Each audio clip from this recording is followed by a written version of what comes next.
Captain Sarah Chen stood on the bridge of her ship, the New Horizon.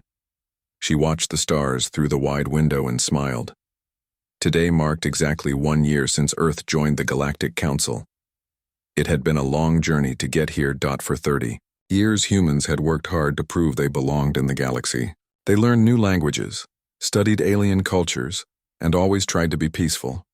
The Kythera had helped them the most. These tall, tree-like beings had taught humans about galactic law and science. They had spoken for Earth when other species doubted humans could be trusted. The Kythera were gentle creatures who loved learning and teaching. Their worlds were covered in beautiful gardens and great libraries. They had never fought a war in their long history. When humans first met them, the Kythera had welcomed them like family. Sarah Quota's happy thoughts were broken by a loud beeping sound. Her communications officer, Lieutenant Park, looked up with worry on his face. "Captain, we're getting an emergency signal from Kythera space," Park said. "The transmission is breaking up badly." Sarah moved to his station. "Put it on the main screen." The image that appeared was terrible to see. Elder Vayan, one of the Kythera leaders who had become a friend to many humans, was speaking into his communicator. His bark-like skin was burned and cracked. Behind him, fires burned in what looked like a once beautiful city. "Any human ships? Please help us." Vayan's weak voice came through the static. "The Council fleets. They came without warning. They're destroying everything." The transmission cut to static. Sarah felt her heart turn cold. "Park, how far are we from Kythera Prime?" she asked. 6 hours at maximum speed, Captain." "Then take us there now. Send a message to Earth Command. Tell them what we heard." The New Horizon jumped to faster than light speed. Sarah paced the bridge, unable to sit still. Nothing made sense. The Galactic Council was supposed to protect all member species. Why would Council ships attack the Kythera? When they dropped out of hyperspace near Kythera Prime, Sarah understood the horrible truth. The planet that had once been green and beautiful was now gray and burning. Pieces of destroyed ships floated in space around it. The orbital cities where millions of Kythera had lived were now just metal scraps drifting in the void. "Captain," Park said quietly, "I'm reading one life sign on the planet's surface." Sarah ordered a landing party to the surface. They found Elder Vayan lying among the ruins of the Great Library. He was dying, but his eyes still held their kind light when he saw Sarah approach. "Sarah Chen," he whispered. I hoped you would come." Sarah knelt beside him. "What happened here, Elder Vayan? Who did this?" Vayan's breathing was hard and painful. "The Council. They said we were dangerous. They said we were making humans too soft, too peaceful. They said Earth needed to be warriors for the Council, not scholars." Sarah felt anger building inside her chest. "That's impossible. The Council stands for peace." "No, child," Vayan said, his voice getting weaker. "The Council stands for control. They wanted Earth as their new military force. We Kythera were teaching you to question, to think, to choose peace over war. They could not allow that." Vayan reached out with one of his branch-like arms. Sarah took his hand, feeling how cold it was. "There are other fleets moving," he whispered. "The Nimari, the Ossian, the Felon, all your friends, all who spoke for Earth, they are next." "We'll stop them," Sarah said. Vayan's eyes were closing. "Promise me, Sarah Chen. Promise me you will not let our death turn you into monsters. Promise me you will remember what we taught you about mercy." "I promise," Sarah said, but she was speaking to empty air. Elder Vayan was gone. Sarah stood up slowly. Around her, the ruins of the greatest library in the galaxy smoldered. Books and data crystals that held thousands of years of knowledge were now ash. The beings who had welcomed humanity with open arms, who had taught them and protected them, were all dead. Her communicator buzzed. "Captain," Park's voice came through. "We're getting reports from across the sector. The Nimari trading stations are under attack. The Ossian engineering platforms are being destroyed. It's happening everywhere at once." Sarah looked one last time at Elder Vayan's still form, then walked back to her shuttle. As they flew back to the new horizon, she watched the burning planet below. The Kythera had been killed for one reason, because they had been friends to humanity. Back on her ship, Sarah opened a secure channel to Earth. Admiral Reeves appeared on the screen, his face grim. "Sarah, we're getting reports from across the galaxy," he said. "Every species that helped us join the Council is being attacked. The Council is calling it a security operation." "It's genocide," Sarah said flatly. "They're wiping out everyone who was our friend." "The Council has sent us a message," Admiral Reeves continued. "They want Earth to provide ships and soldiers for their peacekeeping forces. They say this is the price of our membership." Sarah thought of Elder Vane's last words about mercy. She thought of the promise she had made. Then she thought of the burning cities and the floating corpses around. "Kythera Prime, what did President Vasquez say?" she asked. Admiral Reeves smiled, but it was not a happy smile. "She said to tell them that humanity needs time to consider their offer. She's calling an emergency session of the Global Defense Council." Sarah nodded. "Admiral, request permission to return to Earth immediately." "Granted." "Sarah, what you saw out there, how bad is it?" Sarah looked out at the dead world of Kythera Prime one more time. "It's worse than bad, Admiral. It's unforgivable." As the new horizon jumped back toward Earth, Sarah sat in her captain's chair and thought. The galaxy had just made a terrible mistake. They had killed the one species that had been teaching humanity to be gentle. They had destroyed the voices that had been urging humans to choose peace over war. Elder Vane had asked her to remember mercy. She would try. But she also knew that mercy had to be balanced with justice. The beings who had done this, who had wiped out entire civilizations for political gain, could not be allowed to continue.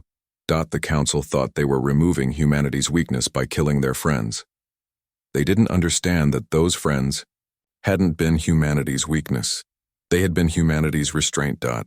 And now that restraint was gone. Sarah opened a ship-wide communication channel. "All hands, this is the captain. We are returning to Earth with grave news. The species that welcomed us into the galaxy, that taught us and protected us, have been murdered by the very council we trusted. This act of betrayal will not go unanswered." She closed the channel and stared out at the stars. Somewhere out there, the last survivors of humanity's allied species were dying. Somewhere out there, the killers were planning their next move, confident that Earth would bow to their demands. They were about to learn how wrong they were. The age of humanity's innocence was over. What came next would be something the galaxy had never seen before. And it would all begin with a simple promise made to a dying friend, that their sacrifice would not be forgotten, and that those who had killed them would pay the price. The stars seemed different now as the new horizon raced toward Earth. They no longer looked like points of light marking friendly worlds. They looked like targets. The emergency meeting room in Geneva was filled with tension. President Elena Vasquez sat at the head of the table, surrounded by the leaders of Earth's military and government. The holographic displays around the room showed star maps with red dots marking destroyed worlds. Admiral Marcus Reeves stood at the main display, pointing to each red dot as he spoke. "Kythera Prime, completely destroyed. The Nimari crystal cities shattered. The Osean engineering platforms, torn apart. The Phelan medical stations, burned out of space." Defense Minister Chen Wei leaned forward. "How many casualties are we talking about?" "Total," Reeves said quietly. "Every single one of our allies has been wiped out. We're talking about billions of lives lost in just 3 days." The room fell silent. President Vasquez stared at the display, her hands clenched into fists. These species hadn't just been Earth's allies, they had been humanity's first friends among the stars. "What about survivors?" asked Dr. Sarah Kim from the Science Council. Captain Sarah Chen, who had just returned from Kythera space, shook her head. "I found one survivor on Kythera Prime. Elder Vane lived just long enough to tell me what really happened. The Council ordered these attacks because our allies were making us too soft for their purposes." "Too soft?" President Vasquez's voice was sharp. "The Council wants Earth to be their new military force," Chen continued. "The Kythera, Nimari, and others were teaching us to value peace and learning. The Council saw this as a problem that needed to be solved. General Rodriguez from the Space Marines spoke up. What's the Council's official position on this? Admiral Reeves activated another display. They sent this message 6 hours ago. The display showed High Counselor Zaxith, a tall, insect-like being who led the Council's military forces. His voice was cold and mechanical as he spoke. The recent security operations were necessary to maintain galactic stability. Certain species had begun to exert unhealthy influences on developing civilizations. Earth's rapid advancement requires proper guidance from experienced galactic powers, not the misguided pacifism of inferior species. The message continued. Earth is hereby invited to contribute military forces to Council peacekeeping operations. This is both an honor and an obligation of Council membership. Earth has 72 hours to respond with a commitment of ships and personnel. The display went dark. President Vasquez stood up slowly. They're giving us an ultimatum, she said. Join their military or face the same fate as our friends. Madam President, Admiral Reeves said, our current fleet strength is nowhere near enough to fight the entire Council military. What about our defensive capabilities? Asked General Rodriguez. Dr. Kim from the Science Council looked uncomfortable. Well, actually, we have capabilities we haven't shared with the Council, or with most of our own people. All eyes turned to her. President Vasquez raised an eyebrow. Explain. The deep research projects, Dr. Kim said. The ones that were classified above Council security clearance. We've been working on technologies that we hoped we'd never need to use. Admiral Reeves leaned forward. What kind of technologies? Dr. Kim activated a new display. Gravity manipulation weapons. Phase shift drives that can make ships exist partially outside normal space. Quantum entanglement communications that can't be intercepted or jammed. And other things. Why didn't we know about this, General? Rodriguez demanded. Because the previous administration decided that some technologies were too dangerous to deploy, unless Earth faced an extinction-level threat, Dr. Kim replied. The Council's demands and the genocide of our allies qualify. President Vasquez walked to the window overlooking the city. Below, people went about their normal lives, not knowing that their species stood at a crossroads. How long would it take to retrofit our fleet with these new technologies, she asked. The prototypes are already built, Dr. Kim said. We could have the first wave of ships ready in 6 months. Full deployment would take 2 years. We don't have 2 years, Admiral Reeves pointed out. The Council wants an answer in 3 days. President Vasquez turned back to the room. Then we give them 1. She activated the global communication system.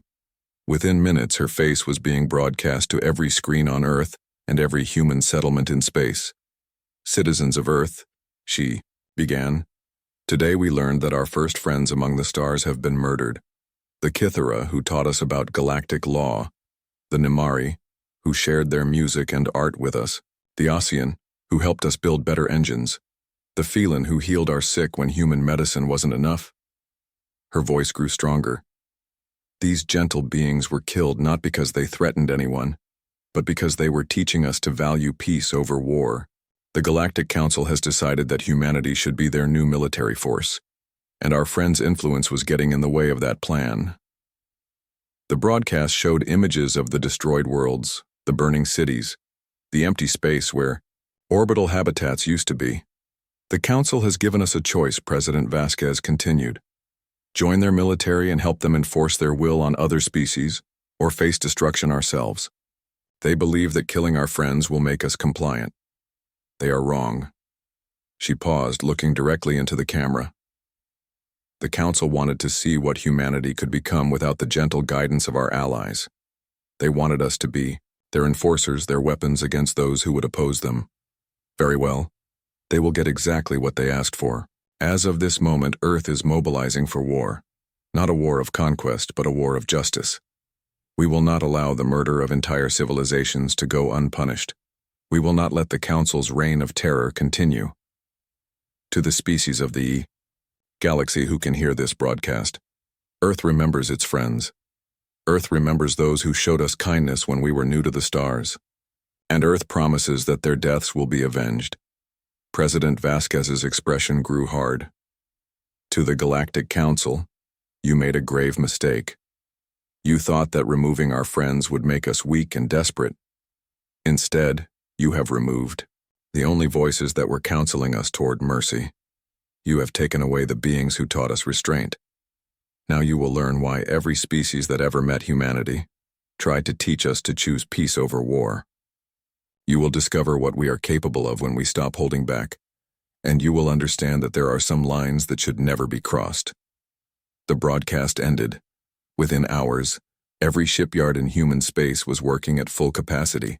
Orbital factories that had been building civilian vessels switched to military production. Research facilities that had been theoretical became practical overnight. Captain Chen was given command of the first new ship to roll out of the Luna shipyards.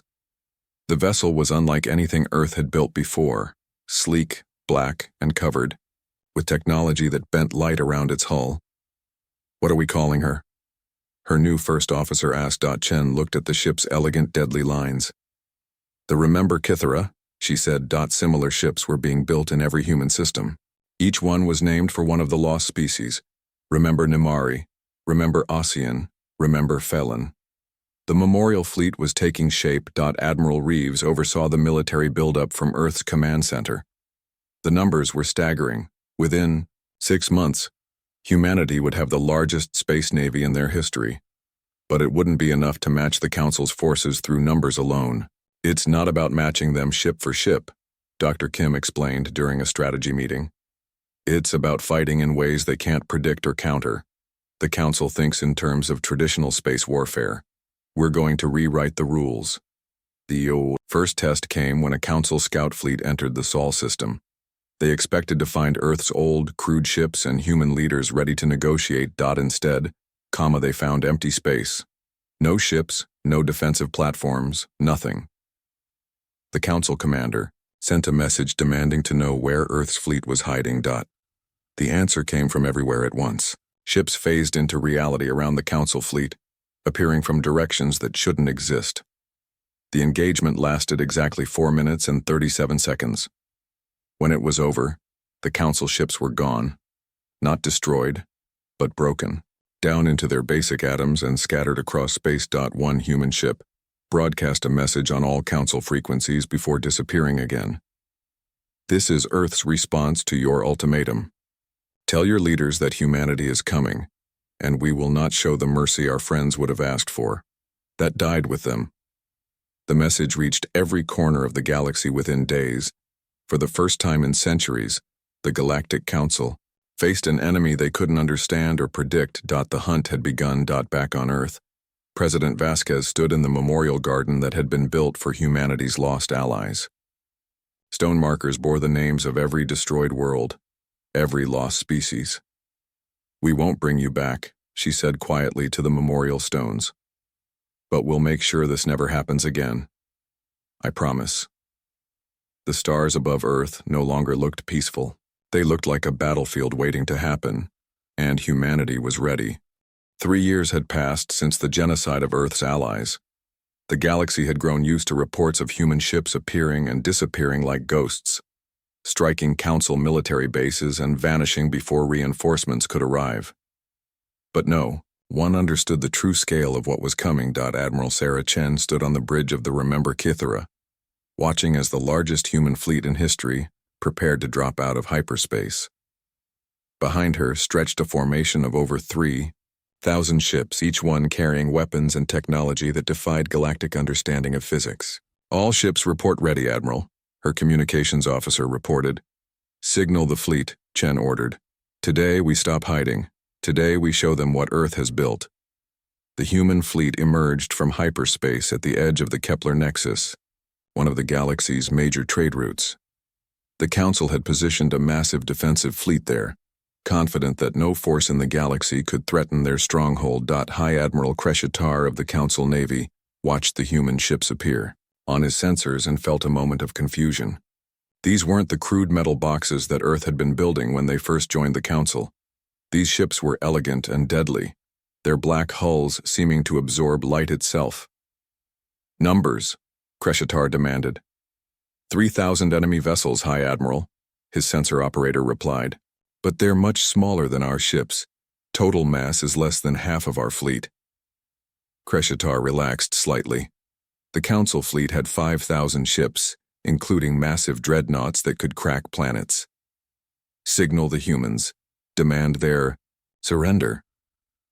The reply came from Admiral Chen herself, her face appearing on the Council fleet's main screens. I am Admiral Sarah Chen of Earth's Navy. 3 years ago, you murdered our friends because they taught us to value peace over war. Today, you learn the price of that decision. You're outnumbered and outgunned, human, Kreshatar responded. Surrender. Now and your species might survive as slaves. Chen's expression didn't change. You still don't understand what you're facing. You killed the only voices that were asking us to show mercy. Now there's no one left to hold us back. The human ships began to move, but not in any way the Council forces recognized. Instead of advancing in formation, they seemed to flicker in and out of reality, appearing behind and around the Council fleet in positions that should have been impossible to reach. How are they doing that? Kreshatar's tactical officer shouted. They're not using jump drives or warp gates. Dr. Yuki Tanaka, serving as the Remember Kithara's science officer, had spent 3 years perfecting the technology. Phase shift complete, she reported to Admiral Chen. All ships are operating in quantum overlap space. The human ships existed partially outside normal reality, able to move through regular matter as if it wasn't there.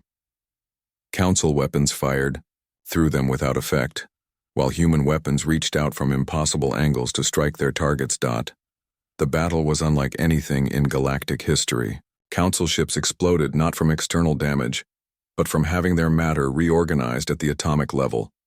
Human gravity weapons turned asteroids into projectiles that moved at near light speed. Council formations broke apart as their ships found themselves scattered across different dimensions. Impossible, Kreshatar screamed as his flagship's shields failed against weapons that seemed to ignore the laws of physics.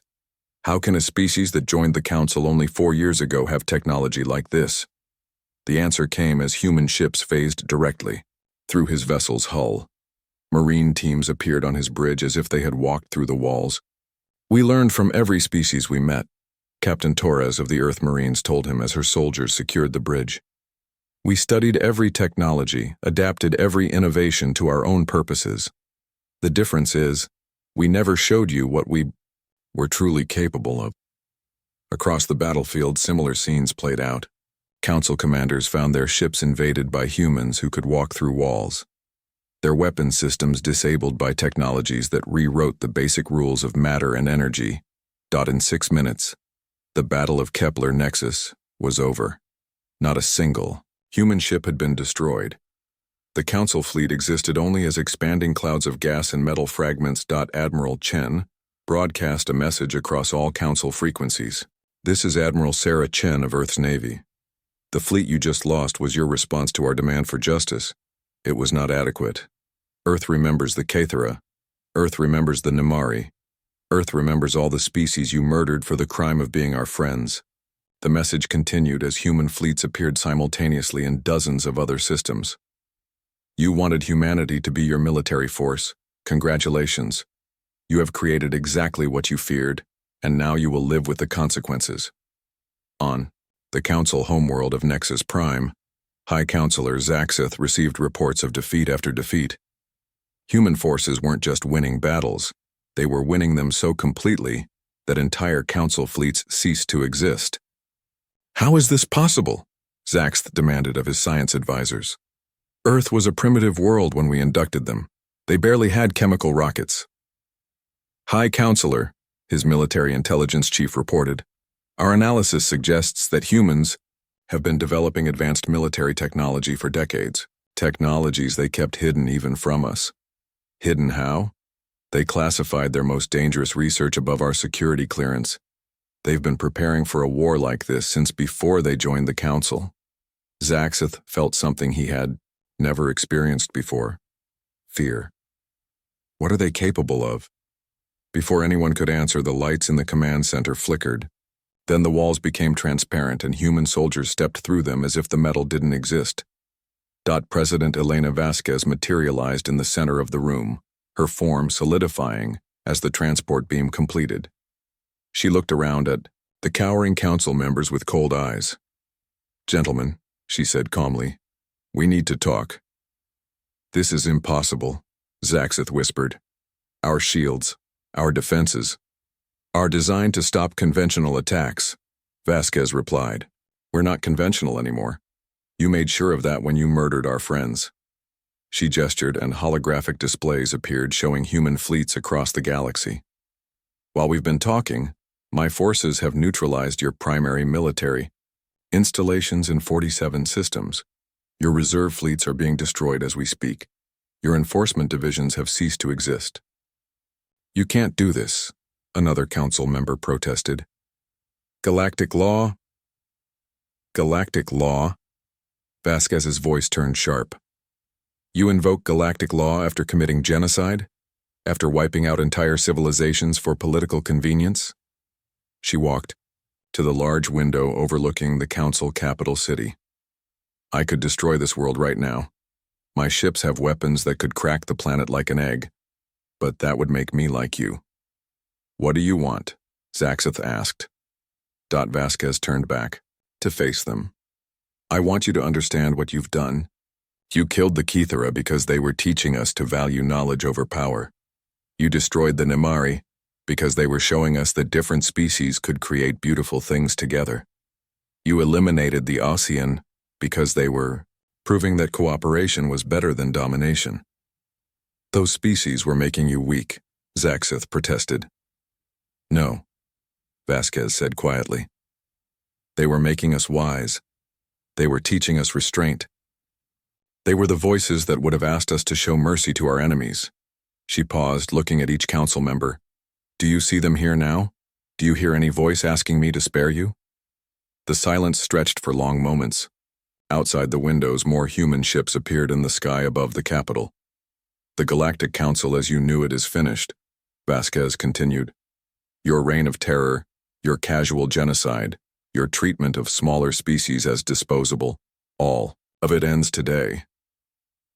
"You can't rule the galaxy," Zaxith said desperately. "You're just one species." Vasquez smiled, but there was no warmth in it. "We're not going to rule the galaxy. We're going to free it. Every species you've oppressed, every civilization you've ignored, every world you've treated as expendable, they're all going to have a voice now." She activated a communications device. "Admiral Chen, begin Phase 2. Across the galaxy, human ships began broadcasting a simple message to every world, every station, every settlement. "This is Earth's Navy. The Galactic Council's power is broken. You are free." The response was immediate and overwhelming. Species that had lived in fear of Council retribution for centuries began to speak. Oppressed worlds declared independence. Races that had been forbidden to develop technology suddenly found human advisors offering to share knowledge. "You've destroyed the order of the galaxy," Zaxith said. "We've destroyed your order," Vasquez corrected.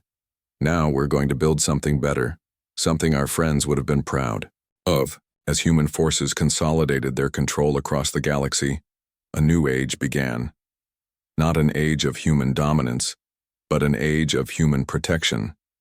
The species that had once lived in fear of the Council's military might now lived under the shield of humanity's advanced technology. And somewhere in space, in the quantum dimensions that human ships traveled through, the memory of the Kithara, the Nimari, and all the other lost species seemed to whisper approval. The storm had come. The old order was broken, and from its ashes something new was being born. 5 years had passed since the fall of the Galactic Council. The ceremony taking place on New Kithara was unlike anything the galaxy had ever seen. Representatives from over 800 species had gathered to dedicate the memorial of lost allies built on the world that had been regrown from the ashes of the original Kithara homeworld. Admiral Sarah Chen, now Fleet Commander of the Galactic Protection Service, stood before the memorial wall. Carved into the living crystal were the names of every individual who had died in the Council's genocides. Not just species names, but the actual names of billions of beings who had been murdered. Elder Vayan of the Kithara, she read aloud, her voice carrying across the gathered crowds. Singer Nimara of the Nimari Crystals, Engineer Osaketh of the mobile platforms, Healer Felorna of the medical stations. The names continued for hours. Representatives from species that had never been allowed to speak in galactic politics wept openly as the names of their lost friends and allies were spoken aloud for the first time. President Vasquez, now in her second term as head of the Galactic Assembly, watched from the main platform. The Assembly was Earth's greatest achievement, not a human empire but a true democracy where every species, no matter how small, had an equal voice in galactic affairs. The tiny squeakers of Epsilon Minor had the same voting power as the massive Titan builders of galactic core. The peaceful garden tenders held equal status with the fierce warrior clans of the Outer Rim. For the first time in galactic history, size and military power didn't determine political influence. How do we prevent this from happening again? Asked Ambassador Kilthex of the Spiral Dancers, one of hundreds of species that had emerged from hiding after Earth's protection guarantee. By remembering, Chen replied, and by making sure everyone knows the cost of genocide. The cost had been severe. The surviving members of the old council had faced what humans called justice trials. Those who had ordered or carried out genocides were not executed. That would have made Earth no better than them. Instead, they were sentenced to spend the rest of their lives helping rebuild the civilizations they had destroyed. Former High Counselor Zaxith now worked in the archives on New Kythera, carefully translating and preserving the recovered fragments of the destroyed libraries. General Krexoth of the Krell spent his days tending memorial gardens on worlds his forces had burned. They would live long lives, and every day would be spent trying to repair what they had broken. The memorial serves two purposes, Dr. Yuki Tanaka explained to a group of young beings from various species who had come to learn. First, it honors those we lost. Second, it reminds us what happens when the strong prey upon the weak. One of the students, a young Kythera sapling grown from seeds saved from the original homeworld, raised a branch hand. Dr. Tanaka, why don't humans just rule the galaxy directly? You have the strongest military. Dr. Tanaka smiled. Because that's not what our friends taught us. The Kythera showed us that wisdom comes from many voices, not one. The Nimari proved that different perspectives create beauty. The Osean demonstrated that cooperation builds better things than domination. She gestured to the thriving city around them. New Kythera had been built not just by humans, but by volunteers from hundreds of species. The architecture combined elements from dozens of different civilizations, creating something that was both familiar and entirely new. Our friends died because the council feared what they were teaching us, Dr. Tanaka continued. They were teaching us that the galaxy could be better than it was, that species could work together instead of competing, that the strong could protect the weak instead of exploiting them. So we built the galaxy our friends envisioned, and we protect it with the strength they helped us develop. The protection was real and absolute. Earth's fleets patrolled every corner of the galaxy, their advanced ships serving as guardians for species that had never known safety before. The sight of a human vessel dropping out of hyperspace had become a symbol of hope for oppressed worlds and terror for would-be conquerors. The raider clans of the Void had learned this the hard way when they attacked a convoy of peaceful traders near the Galactic Rim. Human ships had appeared within minutes, not to destroy the raiders but to disable their vessels and transport them to rehabilitation centers. The raiders' children were given education and opportunities their parents had never known. We don't just stop evil, Captain Torres of the Protection Service explained to her trainees. We prevent it from growing in the first place. The method was simple: ensure that every being in the galaxy had opportunities for education, meaningful work, and a voice in their government. Species that might have turned to raiding or conquest instead found themselves welcome in the galactic community, their unique abilities valued and respected. The Assembly Hall on New Geneva was packed for the 5th annual State of the Galaxy address.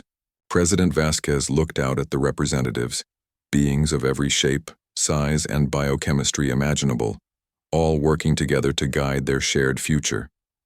5 years ago, we lost our first friends among the stars, she began. Their deaths could have turned us into conquerors, seeking revenge on a galaxy that had rejected them. Instead, we chose to honor their memory by building the future they believed in. The statistics were impressive. Galactic literacy rates had increased by 400%. Interspecies trade had grown beyond anything the old council had achieved. Medical advances shared between species had eliminated diseases that had plagued civilizations for millennia. But our greatest achievement, President Vasquez continued, is not technological or economic, it's moral. For the first time in recorded galactic history, no species lives in fear of genocide. No civilization worries about being erased for political convenience. No world wonders if they'll be next on someone's extermination list. The applause was thunderous, coming from thousands of different types of vocal apparatus. The sound was chaotic but somehow harmonious, like a symphony played by instruments that had never been meant to work together but somehow did. In the memorial gardens outside the assembly hall, children from dozens of species played together under the watchful eyes of their parents. Human children ran alongside young Kythera saplings, Nimari crystal formations, and dozens of other species. They spoke a dozen different languages, but somehow always managed to understand each other. Admiral Chen walked among the memorial stones, reading the names carved in crystal. Each stone represented not just a lost individual, but a lost future. The things they might have discovered, the art they might have created, the children they might have raised. "We can't bring you back," she said quietly, touching one of the stones. "But we made sure your sacrifice meant something. The galaxy you dreamed of exists now." The evidence was everywhere. Former enemies worked together on scientific projects. Species that had been forbidden from developing technology now contributed innovations that benefited everyone. Worlds that had lived in isolation for centuries now welcomed visitors from across the galaxy. The transformation wasn't complete. It might never be. There were still conflicts, still misunderstandings, still beings who chose violence over cooperation.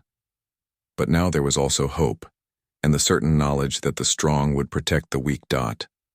As the ceremony concluded, representatives from the 800 species present signed the Galactic Compact, a document that established the principles their civilization would follow.